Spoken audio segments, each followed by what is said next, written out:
नमस्कार, मैं शिवा बाथरी और आप देख रहे हैं डीवी न्यूज। जैसा कि आप सभी जानते हैं, 22 जनवरी को रामलला की प्राण प्रतिष्ठा होने वाली है, जिसे लेकर एक अलग ही माहौल बना हुआ है। लेकिन क्या आप जानते हैं कि राम मंदिर के लिए 3 अलग मूर्तियां बन रही हैं? चलिए तो आज इससे जुड़ी कुछ जानकारी हम यानी कि डीवी न्यूज के साथ आपके लिए लेकर आए हैं, जो कि आज हम आपको बताएंगे। आगामी 22 जनवरी को अयोध्या के राम मंदिर में रामलला विराजमान होंगे और रामलला की कौन सी मूर्ति को मंदिर में स्थापित किया जाएगा, यह इस महीने के 29 तारीख को होने वाली बैठक में तय कर दिया जाएगा। जानकारी के मुताबिक 3 मूर्तिकार, जिनमें बेंगलुरु के GL भट्ट, मैसूर के अरुण योगीराज और राजस्थान के सत्यनारायण पांडे शामिल हैं। इनकी बनाई 3 मूर्तियों में से एक मूर्ति का चयन होगा और तीनों मूर्तिकारों को राम जन्मभूमि मंदिर में भगवान राम के बाल रूप यानी कि 5 वर्ष के बाल रूप की प्रतिमा बनाने को कहा गया है। प्रतिमाएं 90% तक तैयार हो चुकी हैं, बस मूर्तियों को फिनिशिंग टच देना बाकी है। मैसूर के अरुण योगीराज शिल्पी ने भी रामलला की मूर्ति बनाई है। योगीराज ने 6 महीने में मूर्ति का निर्माण किया है, जो कि 51 इंच लंबी है और इसमें भगवान राम धनुष और तीर पकड़े हुए हैं। अरुण योगीराज ने MBA की पढ़ाई की है, वह नौकरी भी करते थे, लेकिन 2008 में नौकरी छोड़कर मूर्तियां बनाने का काम करने लग गए। अरुण के पूर्वज भी मूर्ति बनाने का काम ही किया करते थे। अगर इस मूर्ति को राम मंदिर के लिए चुना जाता है तो यह तीसरी प्रतिमा होगी, जिसका उद्घाटन प्रधानमंत्री नरेंद्र मोदी करेंगे। इससे पहले केदारनाथ में स्थापित श्री आदि शंकराचार्य की मूर्ति और दिल्ली में स्थापित सुभाष चंद्र बोस की मूर्ति का उद्घाटन भी PM मोदी ने ही किया था।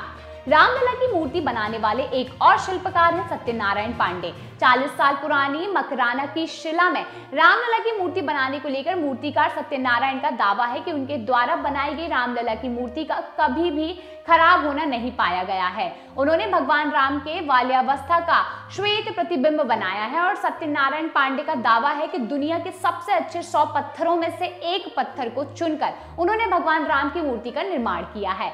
इसके अंदर वह सभी चीजें हैं जो पत्थर में होनी चाहिए। जिस मात्रा में वर्ल्ड क्लास पत्थर में कैल्शियम, आयरन होना चाहिए, इसमें सभी चीजें पाई गई हैं। दावा इस बात का भी किया जा रहा है कि अब यह पत्थर किसी भी पहाड़ पर नहीं मिलते हैं।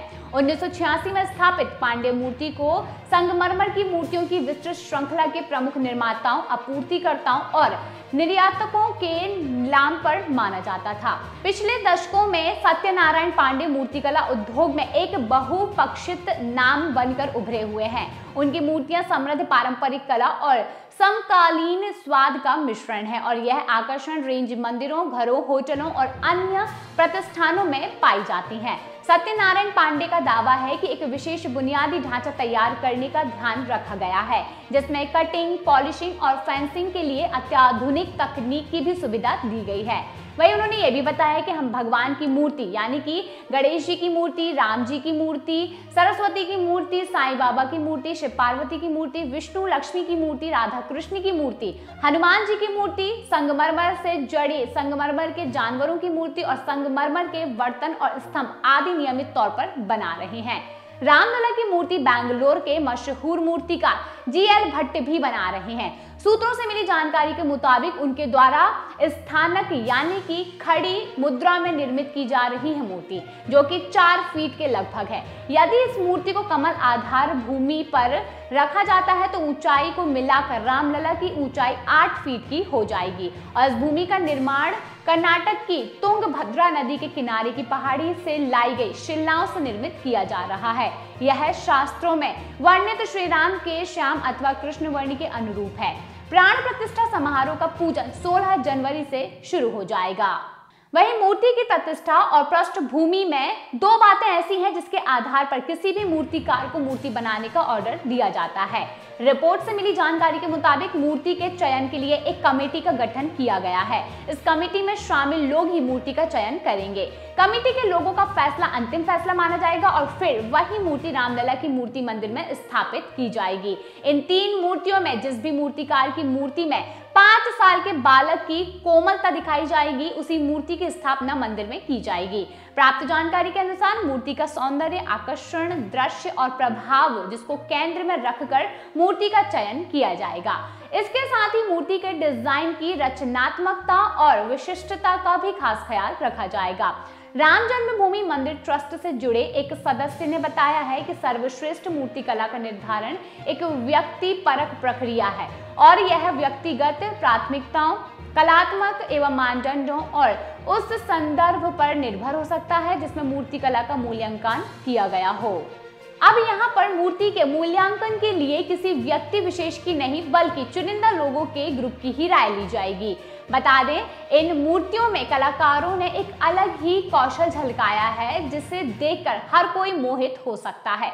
मूर्तिकला के पीछे की कलात्मक अवधारणा या विचार की गहराई को भी मूर्ति चयन प्रक्रिया का अभिन्न हिस्सा माना गया है। इसके माध्यम से कलाकार अपने इच्छित संदेश या विषय को कितनी अच्छी तरह से संप्रेषित करता है, यह तकनीकी कौशल में से कितना मूर्ति में झलक रहा है, यह भी देखना जरूरी है। रामलला की मूर्ति में कौन सा पत्थर लगेगा और वह कितने दिनों तक खराब नहीं होगा, यह भी मूर्ति चयन का एक प्रमुख आधार होगा। यह बेहद जरूरी है कि मूर्ति मौजूदा वातावरण के लिहाज से तैयार की जाएगी। तो रामलला के प्राण प्रतिष्ठा से पहले जुड़ी ये कुछ खास बातें थी। आपको बता दें 22 जनवरी को रामलला की प्राण प्रतिष्ठा होने वाली है, लेकिन उससे पहले अयोध्या के राम मंदिर से जुड़ी कई खास खबरें हम आपके लिए लाते रहेंगे। तो जिसके लिए आप बने रहिए डीवी न्यूज के साथ।